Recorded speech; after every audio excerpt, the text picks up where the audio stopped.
So part of the unique feature of the Patriot 50 series sprayer is going to be within the armrest. A direct result of the CD/PD process, where we brought in a series of customers, both ag retail as well as producers, and asked them what various functions that they wanted to use most frequently and where those features should be placed. And that input really is what drove the design and the placement of those specific functions. So as we start with the multi-function handle, we'll kind of work our way around clockwise, starting with the upper left, and that's going to be your auto steer and gauge. As we move to the upper right, that is going to be your inner fold, inner boom fold, in and out for both the left and right hand side. As we drop down to the center, that is going to be your center section raise and lower. Going down into the bottom of the right hand side is going to be these two orange buttons, and you'll see that they're labeled 1 and 2. These are speed presets, and where these really come in handy is going to be 1, maybe setting a field speed, and then 2, maybe a turn speed. So you can actually change the speed of the sprayer to make those turns without ever having to move the handle. It's just a push of those two buttons. On the lower left hand side is going to be your boom tilts up and down for both the left and right hand side. And then lastly is going to be your master apply switch. As we get down to the bottom side of the grip, you'll see this yellow scroll wheel, and this is for the speed setting. What this is going to do is set your effective speed range anywhere from, say, 0.5 mile an hour all the way to the top end, which would be either 32 or 37, depending upon the model that we're talking about. But for each roll of that dial, you'll find that there's a detent, and within those detents, from 0 to 12 mile an hour, it will change in 0.1 miles per hour. Once you get above 12, each detent there is a 1 mile an hour change.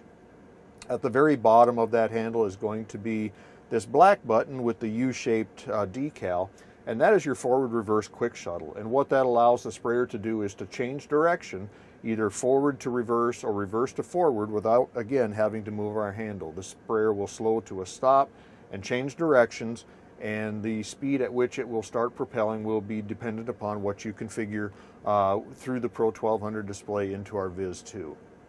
On the back side of the grip is going to be your neutral interlock, and that is going to be pressed whenever you release the parking brake. We must depress that neutral interlock in order to actually get the sprayer to propel. Working our way into the actual multi-control armrest, we'll start with the orange buttons along the left-hand side. Working our way up, the bottom is going to be your low engine idle. Next up from there is going to be an engine slowdown, so we can depress that button and your engine will gradually decrease in speed. The one above that will be the reverse of that, and that's an increase in speed. Fourth from the bottom is going to be your high idle. Now this is actually configurable as well, so one press of that will take the engine to its high idle setting, and you can actually program a secondary high idle setting for something maybe less than full engine RPM. Lastly, the one at the top is going to be for traction control. The sprayer is equipped with traction control active all the time, but you can actually go in and turn traction control off using that top button to allow some slippage of the wheel if that's so desired. As we work our way around the encoder dial here, you're going to see various buttons, and these are going to be very similar in function to what you find on an AFS Connect Magnum or Steiger tractor. And most of it is your infotainment button. So it's direct links to phone, HVAC, radio, and home button, and that's going to really be dependent or driven off of what you see on the Pro 1200 display. Across the top is going to be a gray row of buttons here, and one thing to make note of is the ones labeled 1 through 4, is these are actually configurable. So if there are certain functions that are important to a specific operator, we can go ahead and actually change what those functions or what those buttons control. There is a pump and gauge in there as well. As we work our way across the far right hand side, this is going to be your axle adjustment. So there is an enable button and then also a retract and extend button for your axle adjustment. The last row across the bottom is going to be your outer boom folds in and out for both left and right.